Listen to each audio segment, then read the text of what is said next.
Assalamualaikum warahmatullahi wabarakatuh.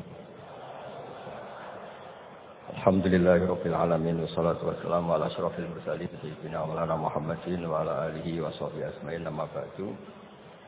Yang sangat saya hormati wonten Abi Profesor Quraish Shihab, wonten Bu Aufa, Profesor Aufa, wonten semua orang-orang UGM, semua yang saya hormati, termasuk nih moderator nih Pak Munjid. Saya seperti yang dikatakan Bu Ova, saya ini termasuk kiai yang nggak suka kalau ngisi acara dikasih judul, karena itu teror. Teror juga mendikte. Saya berkali-kali bilang, itu ibarat saya ini dokter jantung. Ngerti pasien saya itu bahaya karena punya penyakit jantung. Tapi pasiennya tanya cara ngobati jerawat. Jadi yang masalah serius yang saya tahu saya dokternya, tapi pasiennya yang nunjuk, Gus ini saya punya penyakit kulit, tolong obati. Padahal saya tahu penyakit beratnya itu apa? Jantung.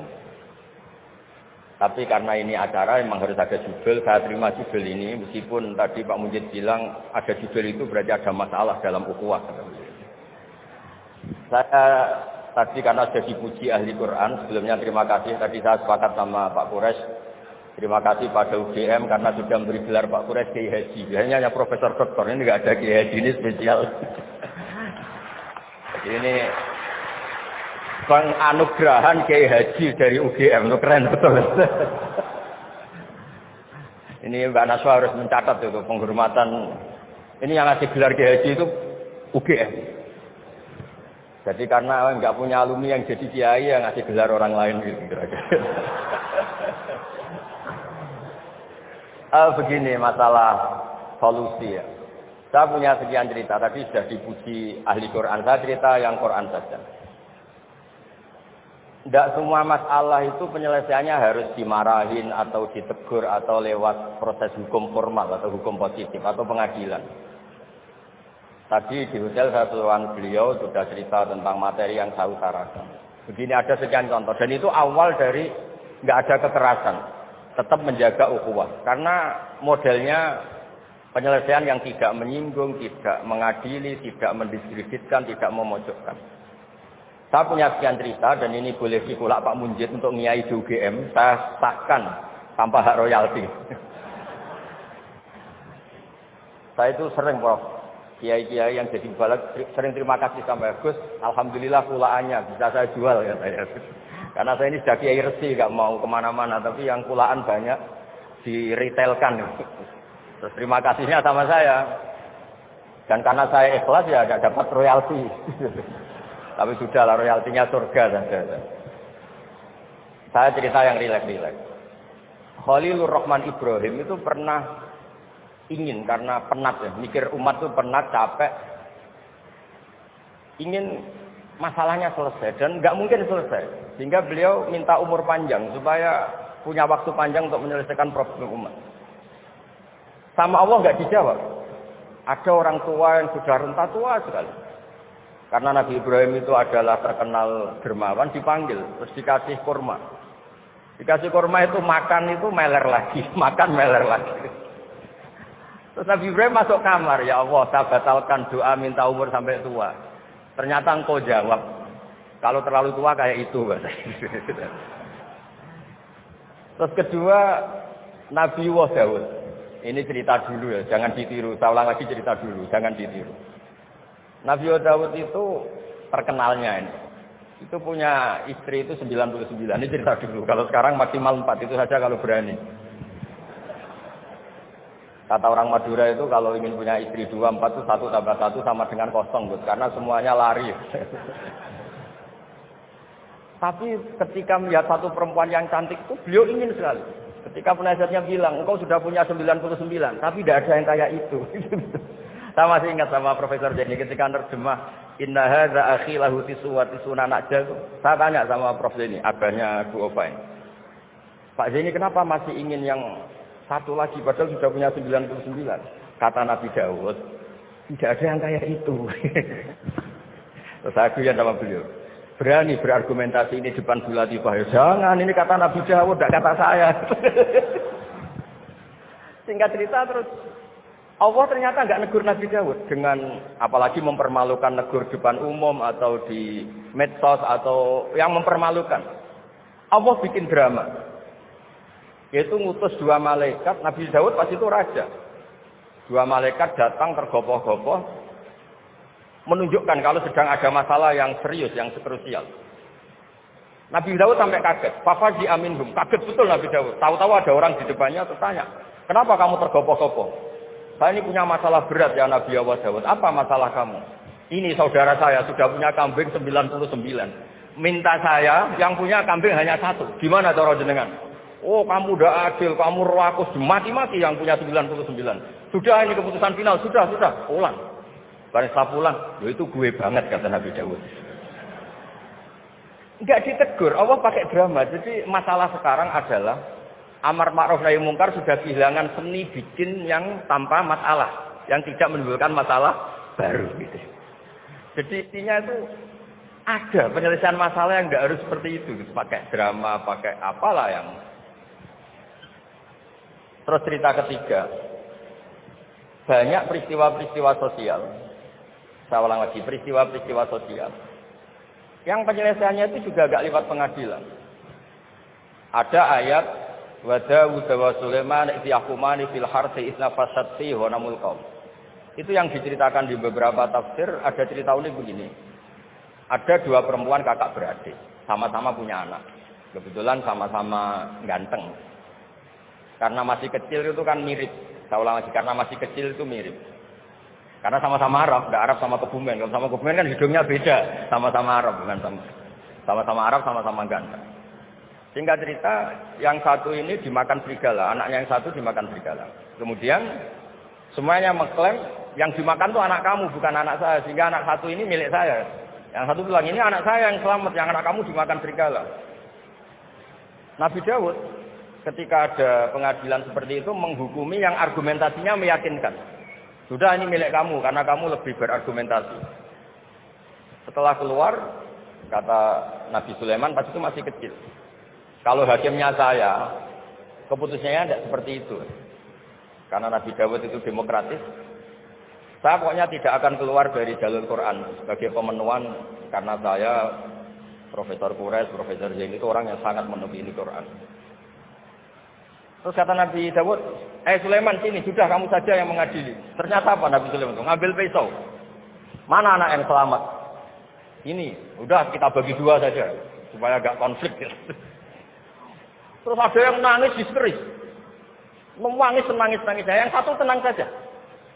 Terus sama Nabi Sulaiman, anaknya dikasihkan yang nangis. Ini ibu beneran ini. Berarti ini ibunya beneran ini, anaknya mau dipotong nangis, kamu mesti enggak. Masa anak yang mau dipotong diam aja. Jadi ternyata sebagian pengadilan dulu itu pakai perangkat psikologis. Gak mungkin secara naluri normal orang anaknya mau dipotong membiarkan, itu pasti tidak ibunya itu. Akhirnya dimenangkan yang nangis tadi. Jadi banyak cerita di literatur saya. Itu tidak semua masalah atau kemungkaran atau maksiat atau apa itu diselesaikan pakai cara-cara mempermalukan di depan umum atau pidato berapi-api yang mojokkan sana sih. Cerita saya yang terakhir adalah tentang Rasulullah Muhammad SAW. Itu ada orang yang jenisnya hiper seks atau hiper lah. Itu dia mau masuk Islam tuh problemnya karena dilarang zina, dilarang seks bebas. Gaduh di masjid itu. Nabi memang kalau nemuin tamu di masjid karena itu wilayah publik. Nabi tanya, "Loh, kenapa gaduh?" Itu ada pemuda yang ingin masuk Islam tapi ya tak zinu fi zina. Dia minta izin supaya tetap boleh zina. Nah, kenapa gaduh? Semua sahabat melarang karena itu enggak mungkin. Makanya enggak boleh ketemu jenengan itu. Kata Nabi, "Enggak apa-apa, suruh ketemu saya." Setelah ketemu Rasulullah di depan beliau, "Apa betul kamu pemuda yang ingin masuk Islam tapi minta izin tetap boleh zina?" "Iya ya Rasulullah." Apa jawabannya Nabi itu unik. Atuhibbuhu li ummik pertama. Kamu suka kalau ibu kamu profesinya seperti itu kemudian dinikmati hidung-hidung belah? Enggak Nabi. Kalau ada orang gitu sama ibu saya tak pukul. Atuhibbuhu li bintik. Kamu suka punya putri yang jadi mainannya orang-orang hidung belah? Ya enggak Nabi. atau fibuhuli amatik. Kamu suka kalau itu terjadi di bule kamu. Sampai nyebut sekian orang-orang yang dicintai pemuda itu. Akhirnya pemuda itu, wallahi, demi Allah saya tidak pernah melihat sesuatu seburuk zina, seburuk itu. Dan demi Allah saya tidak akan zina lagi. Jadi logikanya diset oleh Nabi. Dan Nabi tidak ngancam neraka, tidak marah. Tapi logikanya diatur. Itu pula yang sering digunakan di Quran, sering ada kata kul aro'aitum. Ya, kan banyak di Quran. Aro'aitum itu orang diajak berpikir bersama. Ya, jadi menjaga kemajmukan, menjaga ukhuwah itu dimulai dari cara menyelesaikan. Tidak semuanya harus pakai marah-marah, pakai apa. Dimulai dari Allah sendiri dalam banyak cerita di Quran, di hadis itu suka hal-hal yang kecil, yang keseharian. Makanya dulu itu kalau ulama ditanya, saya tidak punya uang padahal ingin makan enak. Ij'al idama ka'al ju'a. Ya, lauk paling enak itu satu, yaitu lapar. Kalau kita puasa, makan apa saja enak karena lapar. Orang sudah lupa, ngiranya makan enak itu kalau menunya atau lauknya sesuai selera, itu keliru. Ij'al idama ka'al ju'. Jadikan lauk terbaik adalah lapar. Wah, kita mau tidur gak enak gini-gini, ingin cari tempat yang enak. Ya, makanya Kiai kuno kalau nasihati anak-anaknya, kamu kalau ngaji makan yang enak, tidur yang enak. Maknanya jangan tidur kalau gak ngantuk banget, jangan makan kalau tidak lapar. Itu pasti semuanya menjadi enak. Nah, orang sudah melupakan kearifan-kearifan begitu, sehingga solusi-solusi yang dibikin ini lompatannya malah kacau, karena sebetulnya itu tidak adatnya Allah. Terus yang terakhir, ini makalah yang saya bawa dari dalam. Ini mungkin nanti Pak Mujid bisa belajar. Bisa ya tadi, bisa dijual ini. Karena sekarang itu ngaji itu pokoknya keren lah sekarang. Ngaji sekarang tuh fitunya hasanah, fil akhirati hasanah. Dulu ngaji itu hanya fil akhirati hasanah, nggak dapat apa-apa. Kalau sekarang tuh fitunya hasanah, fil akhirati nggak jelas. Karena sudah dapat upah itu. Nah, ini cerita, ini di tafsir Qurtubi, nafsiri ayat la khaira fi katsirin min najwahum illa man amara bi sudaqatin. Ikutnya suratun Nisa, nanti bisa dicari di, ya kalau orang udah mungkin di googling mungkin 114 ayatnya. Sistem di pengadilan Indonesia, misalnya ada orang sengketa, kadang-kadang dilaporkan ke polisi itu silakan selesaikan secara kekeluargaan. Itu ternyata ini di tafsir Qurtubi, di kitab saya baca teksnya supaya nanti ditafsir Pak Kures. Wa kata Umaru ila Abi Musa al-Asy'ari radhiyallahu anhu qal rudda al-khusuma hatta yastaliqu fa inna fasral qada'i yurisu bainahum ad-dhagha'in. Jadi kalau ada orang sengketa, silahkan kembalikan yang sengketa, kata Sayyidina Umar. Jangan-jangan mereka punya solusi kekeluargaan. Karena kalau diputuskan di pengadilan, itu bisa yurisud dhagha'in, bisa melahirkan dendam, hasud, dengki. Jadi kalau mereka diselesaikan dengan logika mereka sendiri, dengan kearifan mereka sendiri, maka itu lebih baik. Ini juga yang dilupakan. Setiap ada masalah itu dikasuskan di pengadilan. Padahal ini andaikan saya dalam posisi pengamat politik mungkin cerita. Padahal bisa diselesaikan dijadikan menteri gitu. Tapi itu tidak wilayah saya. Tapi itu tidak wilayah saya. Andaikan saya datang sebagai pengamat politik mungkin contohnya itu. Tapi saya tidak masuk wilayah itu. Cerita-cerita itu masyhur itu. Dulu ini cerita lagi ke Habib Qures di Habib Qures ya. Pernah ada orang itu saking solehnya beli tanah. Mestinya beli tanah seisinya. Lala tanah itu emasnya banyak. Setelah itu orang itu bilang, saya ini hanya beli tanah kok isinya emas banyak, ini gimana? Bilang sama penjualnya.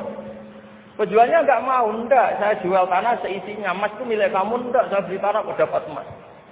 Itu dulu penyelesaiannya bilang, kamu punya anak putri, kamu punya anak laki, ya sudah besaran saja biar gak kelio. Jadi dulu banyak cerita-cerita kearifan yang orang itu udah harus rame-rame di pengadilan.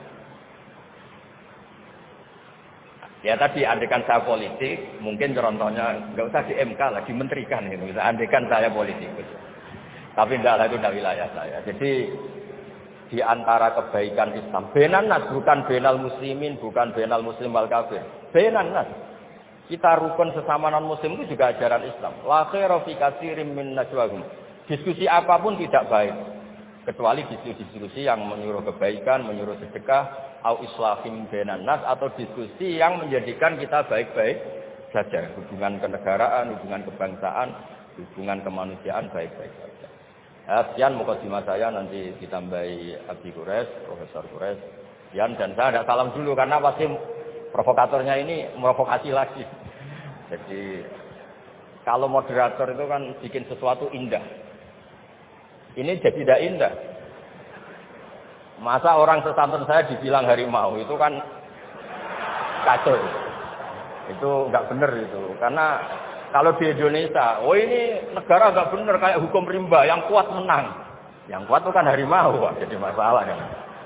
Tapi saya maafkan karena di dunia kiai ini masih mualaf latihannya. Saya alhamdulillah orang-orang UGM memang sering ketemu saya dulu zaman Pak Panut. Ini rumah saya ganggu ya berkali-kali. Jadi ya enggak apa-apa, silahkan salah karena Allah Maha Pemaaf. Monggo. Terima kasih banyak Gus Baha. Alhamdulillah ya.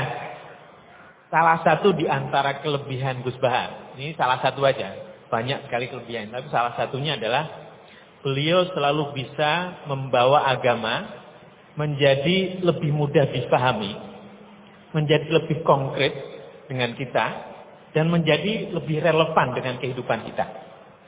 Beliau kalau menafsir selalu punya catatan-catatan. Kalau bagi banyak orang ini baik atau bahkan mutlak baik, beliau selalu ada kecualinya. Berhubungan dengan orang kaya baik, tapi ada catatannya. Berhubungan dengan orang yang miskin misalnya, oleh banyak orang dianggap tidak baik, tapi beliau bisa menunjukkan kelebihannya. Berhubungan dengan orang yang punya jabatan tinggi, beliau ada catatannya.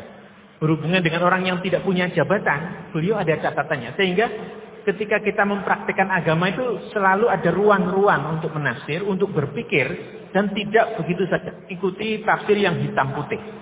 Ini salah satu di antara kelebihan Gus Baha dalam semua apa yang beliau sampaikan. Nah nanti silahkan Bapak Ibu teman-teman sekalian mempersiapkan pertanyaan yang terbaik.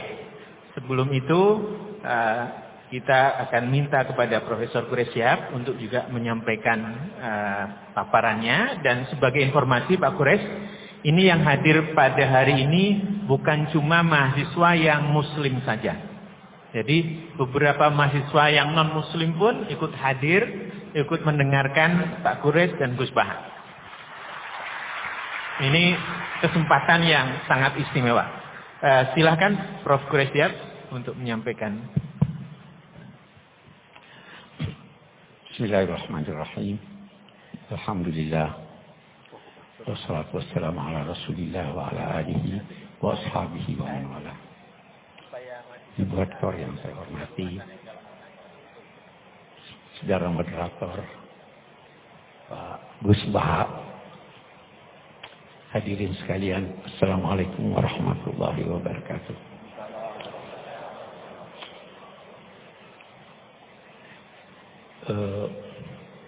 Saya itu selalu terkagum-kagum dengan Gus Baha.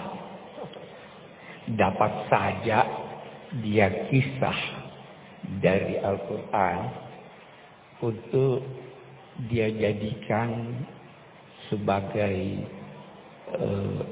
nasihat buat kita semuanya. Jadi saya ingin memulai dengan mensyarah itu dua orang berselisih. Satu kaya raya, satu miskin. Dia datang ke Nabi Daud. Kita perhatikan ucapannya. Inna hadza akhi lahu tis'un wa tis'una na'jah. Dia berselisih. Tapi dia berkata, saudaraku ini. Dia kendati berselisih, dia masih berkata, saudaraku ini. mempunyai 99 ekor kambing. Saya punya cuma 1. Dia mau yang 1 itu juga dia ambil. Kita lihat lebih jauh. Nabi Daud begitu mendengar, dia lantas memberi putusan. Adzalamaka bisu'ali na'jatik. Dia telah menganiaya kamu dengan menuntut dia punya yang 1 itu. Kita lihat, benar tidak Nabi Daud ini? Tidak. Dia sadar bahwa dia telah memberi putusan sebelum mendengar dari pemilik 99. Apa maknanya? Jangan cepat-cepat beri putusan.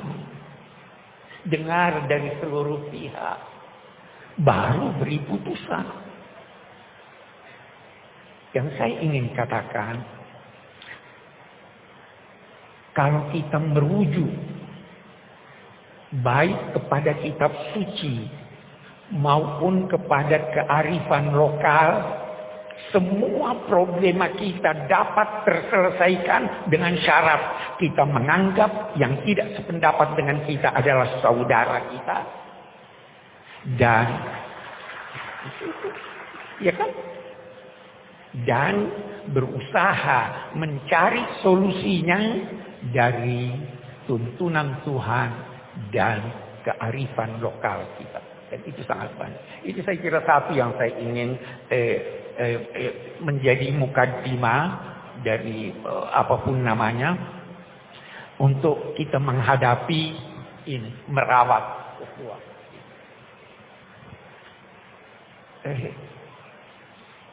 Ini kan setelah pemilu Bu ya, saya terkesan begitu. Saya ingin berkata demikian. Ada satu kearifan yang dikemukakan oleh kitab suci yang mungkin juga kita semua perlu sadari supaya terawat ini ukhuwah. Apa itu? Nabi Muhammad sallallahu alaihi wasallam diperintahkan Allah untuk menyampaikan, untuk berucap dan menyampaikan. Qulillahumma malikal mulk tu'til mulka man tasha wa tanzi'ul mulka mimman tasha wa tu'izzu man tasha wa tudhillu man tasha biyadikal khair innaka 'ala kulli syai'in qadir tulijul laila fin nahar wa tulijul nahara fil lail wa tukhrijul hayya minal mayyit dan seterusnya. Sampaikan. Allah pemilik kekuasaan.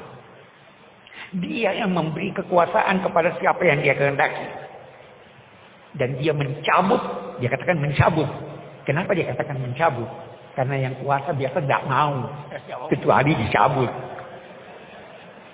Mencabut kekuasaan dari apa yang dia kehendaki. Dia yang memuliakan, dia yang menghinakan. Tetapi ingat, di dalam genggaman Tuhan kebajikan itu. Apa maknanya? Ikuti tuntunannya. Pada akhirnya kamu mendapat kebajikan. Baru dia lanjutkan. Sampaikan juga. Wahai Tuhan, Engkau memasukkan malam di dalam siang. Memasukkan siang juga di dalam malam. Engkau menghidupkan.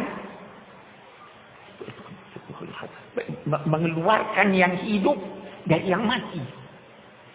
Dan mengeluarkan yang mati dari yang hidup. Apa maknanya ini? Kata sementara pakar, inilah isyarat tentang teori dialektika. Jangan pernah menduga bahwa sesuatu yang sudah tidak ada harapan tidak mungkin muncul lagi. Karena Tuhan menghidupkan dari yang mati. Ikuti saja tuntunan Allah. Nah, apa tuntunan Allah? Ini tadi sebagian yang dikemukakan. Usahakan islah. Usahakan perdamaian. Usahakan merawat persaudaraan. Oke.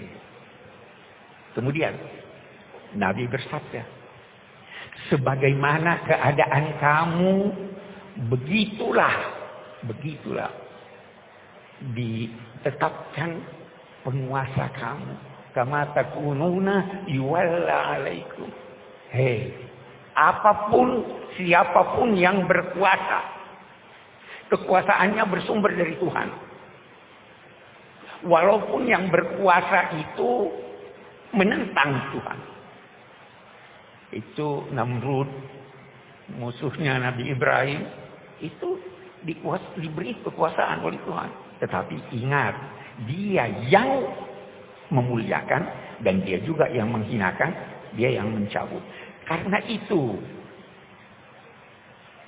saya ingin berkata begini, apapun hasil akhir pemilu kita, apapun hasil akhirnya, apakah calon Anda yang menang atau dia yang kalah, ketahuilah bahwa itulah cermin dari masyarakat kita. Sebagaimana keadaan kamu, kalau Anda anggap baik, maka itulah cermin kebaikan. Tapi kalau Anda anggap buruk, itulah cermin masyarakat kita. Kalau itu cermin masyarakat kita, maka terimalah dengan legowo, tetapi usahakan untuk memperbaiki. Jangan sampai ukhuwah ini, karena ini modal kita nih, ukhuwah ini modal kita. Nah, yakinlah bahwa di tangan Tuhan kebajikan itu. Yakinlah. Nah, satu hal lagi. Kalau Anda tidak berhasil, Tuhan yang akan menetapkan buat Anda bantuan. Yakin itu. Itu ada di Al-Quran, itu dikatakan begini. Wa in kadu la yastafizunaka liyukhrijuka minal ardh idzan la yalbasuna. Mereka itu hampir saja menjadikan engkau gelisah. Masyarakatmu gelisah dalam ketakutan. Kalau itu terjadi, yakinlah rezimnya pasti runtuh. Itu hukum kemasyarakatan. Jadi kembali pada tuntunan agama.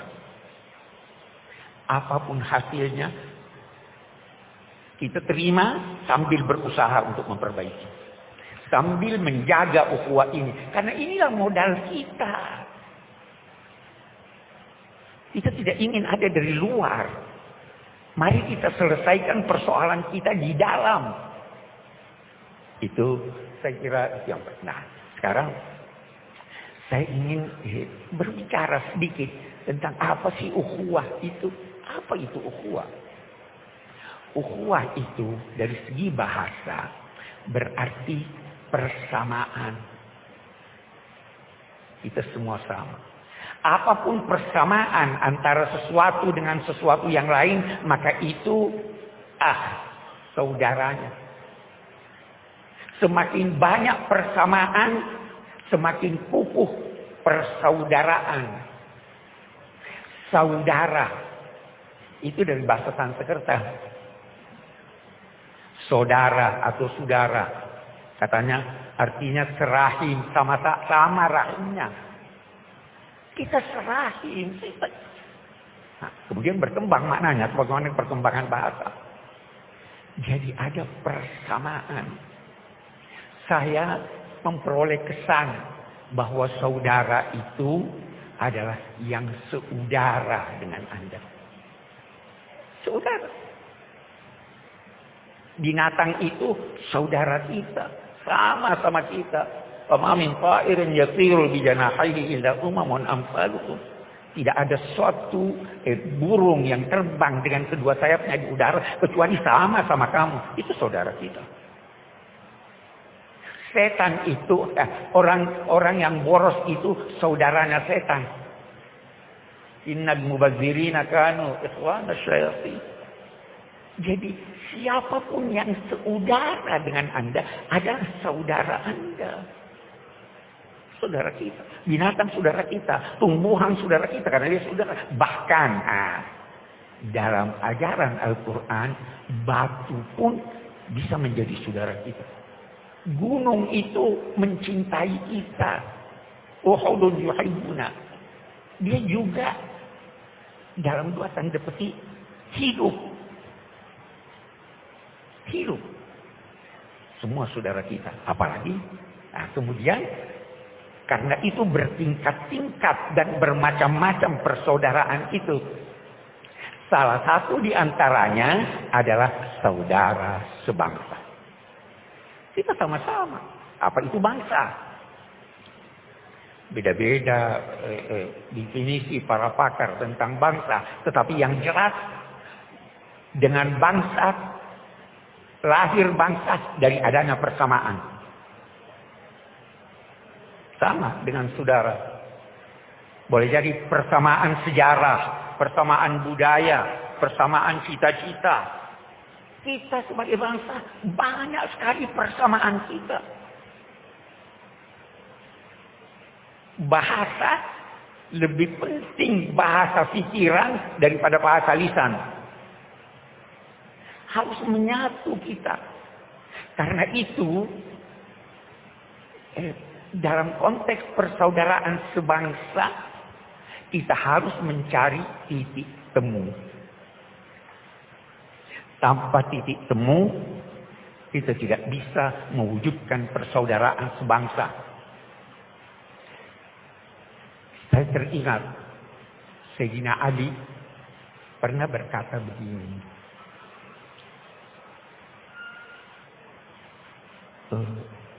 Penyakitmu disebabkan olehmu.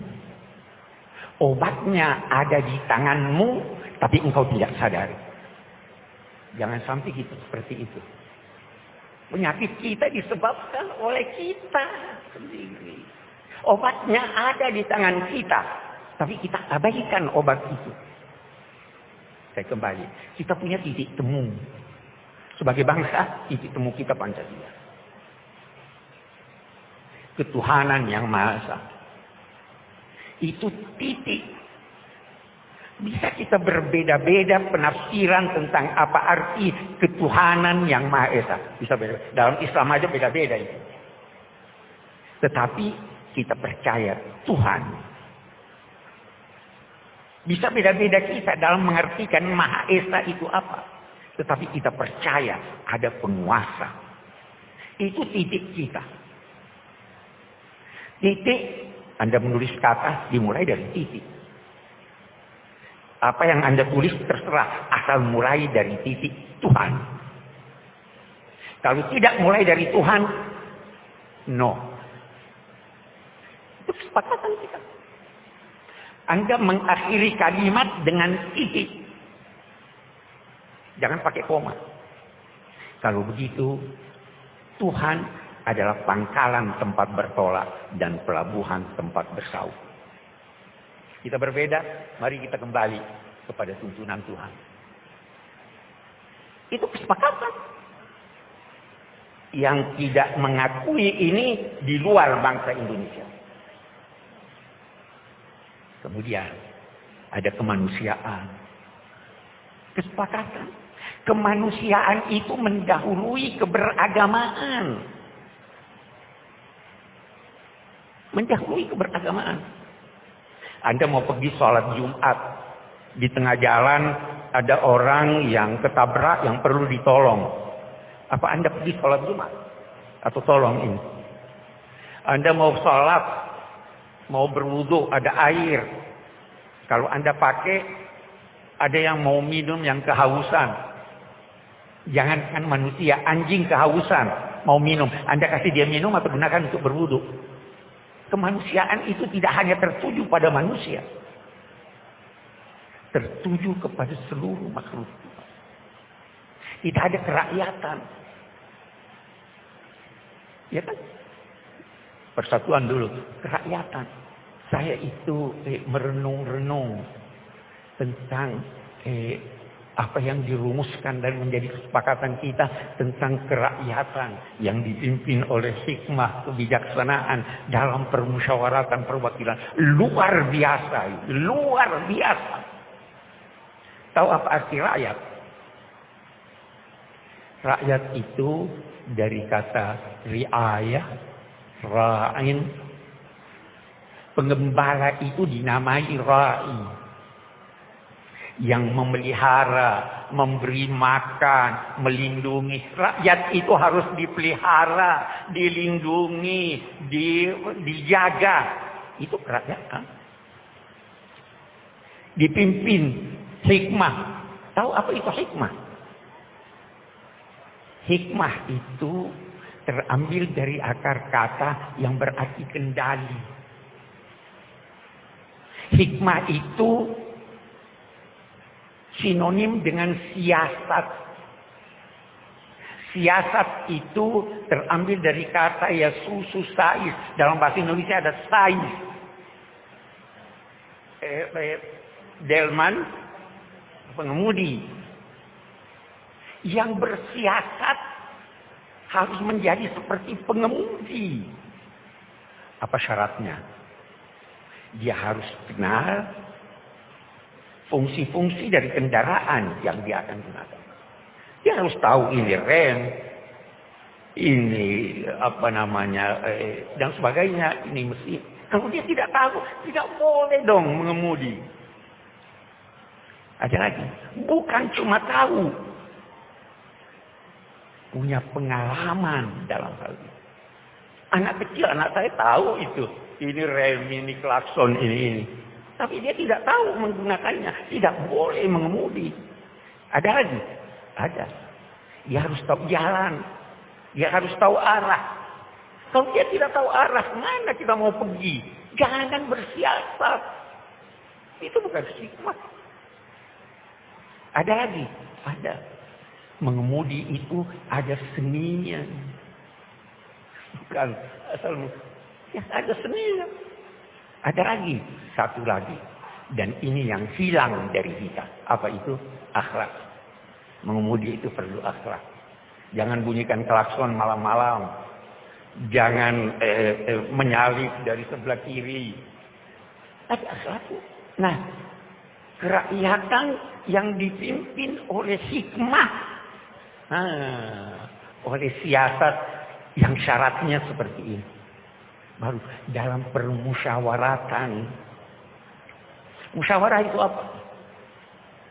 Musyawarah itu pada mulanya berarti mengambil madu dari sarangnya. Siapapun yang menemukan madu itu milik bersama. Karena itu Nabi bersabda, orang beriman itu seperti lebah.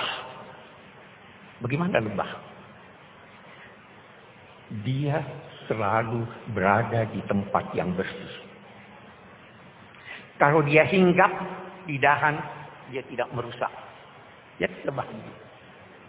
Kalau dia menemukan sekuntum bunga, dia tidak ambil sendiri. Dia menari-nari panggil yang lain. Mari bersama-sama mengambil. Dia tidak mengganggu yang tidak diganggunya. Tetapi kalau dia menyengat, sengatannya obat. Itulah musyawarah. Saya ingin kembali berkata bahwa sebenarnya problema kita, kalau kita punya problem, boleh jadi kita tidak tahu penyakit kita apa. Dan kalau kita tahu, kita lupa bahwa obatnya ada pada diri kita. Kembali deh ke Pancasila. Laksanakan itu secara baik dan benar. Problema kita akan terselesaikan. Oke. Kita bisa panjang berdiskusi menyangkut ini. Terakhir yang saya ingin katakan. Persaudaraan itu dimulai dari jangan. Merawat itu lebih penting dari mengobati. Kita mau rawat. Bagaimana merawat? Kalau dalam tuntunan agama, jangan. La yaskhar qaumun min qaum. Itu di surat Al-Hujurat kan? Jangan satu kaum menghina kaum yang lain.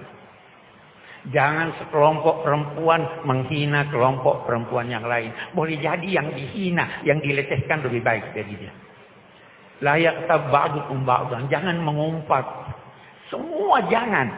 Kalau Anda bisa menghindarkan apa yang tidak baik, itu terpelihara. Nanti baru kemudian itu baru memberi. Itu kan merawatnya begitu. Kita rawat itu. Tidak. Dan terakhir, bersaudara. Siapa sih, saya kembali? Saudara itu siapa loh? Saudara itu, puncak persaudaraan itu adalah memandang orang lain adalah diri Anda. Memandang orang lain adalah diri Anda. Anda mau yang terbaik buat Anda? Mau. Kalau begitu, itu orang itu, saudara saya, itu saya. Beri dia yang terbaik. Itulah puncak persaudaraan. Karena itu kalau terjadi selisih, itu di Al-Quran dikatakan, orang bertakwa, al-kazimin al-ghaiz, menahan amarah. Boleh jadi masih ada dendam di dalam, tapi ditahan. Lebih tinggi apa? Wal-afina anin nas, memaafkan. Bukankah dia juga manusia seperti Anda? Bukankah kalau Anda bersalah, Anda mau dimaafkan? Mau lebih tinggi? Wallahu yuhibbul muhsinin. Berbuat baik kepada orang yang bersalah. Itulah cara merawat ukhuwah. Tanpa itu, terus ini begini, ini begitu. Dan pada akhirnya, setelah kita berusaha, saya garis bawahi, berusaha sekuat kemampuan sambil memelihara modal utama ini, kalau Anda belum berhasil, yakinlah bahwa Tuhan akan turun tangan. Itu hukum kemasyarakatan yang dijelaskan oleh Al-Quran. Pasti. Karena apa? Setiap rezim ada ajalnya. Bukan cuma manusia yang punya ajal. Wa li kulli ummatin ajal. Fa idza ada ajalnya. Kita berusaha sebaik mungkin, tetapi tidak keluar daripada pemeliharaan kita terhadap bangsa ini, persaudaraan ini. Jangan sampai ada kekacauan. Karena sekali lagi, al-imamul jair khairun minal fitnah. Penguasa yang berlaku zalim itu lebih baik daripada chaos. Wa fi ba'd syarri khiyar. Memang di dalam keburukan pun kita harus pandai-pandai memilih mana yang lebih sedikit keburukannya. Nah, sekali lagi terkesan, saya terbawa sebenarnya oleh Gus Baha. Itu tuntunan agama. Dan itu yang harus kita pertahankan. Tetapi sekali lagi jangan salah paham bahwa kita berdiam diri. Kita berusaha sekuat tenaga.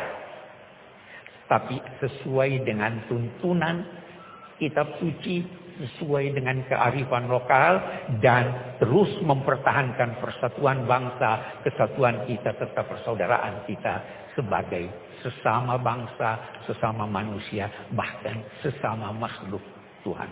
Demikian. Assalamualaikum warahmatullahi wabarakatuh. Waalaikumsalam warahmatullahi wabarakatuh. Luar biasa, hari ini kita mendapatkan pencerahan dari dua tokoh yang sangat kita hormati. Dan masing-masing beliau mendekati persoalan dari sudut pandang yang berbeda. Kalau Profesor Quraish Shihab itu seperti selalu kita baca dalam tafsir beliau Al-Misbah. Tadi saya sengaja tidak memperkenalkan para pembicara kita. Karena beliau sudah lebih dari cukup untuk dikenalkan. Jadi kalau Anda tidak kenal, masalahnya bukan ada pada beliau, tapi pada sampean. Nah, kembali ke apa yang disampaikan beliau.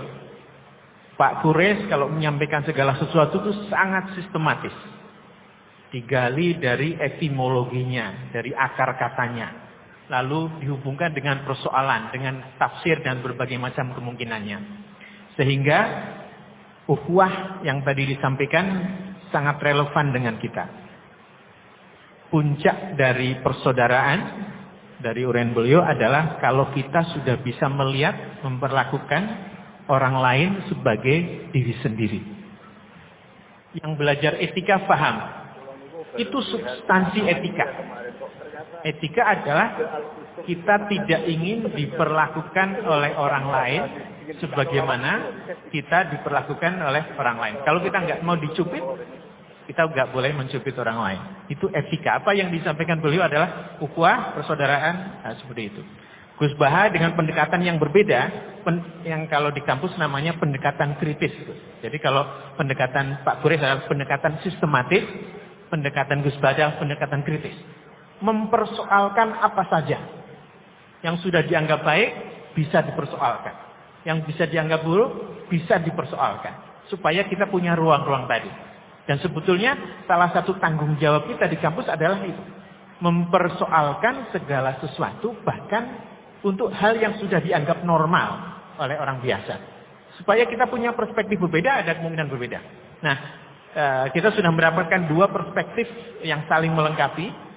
Perspektif sangat sistematis dan perspektif kritis terhadap isu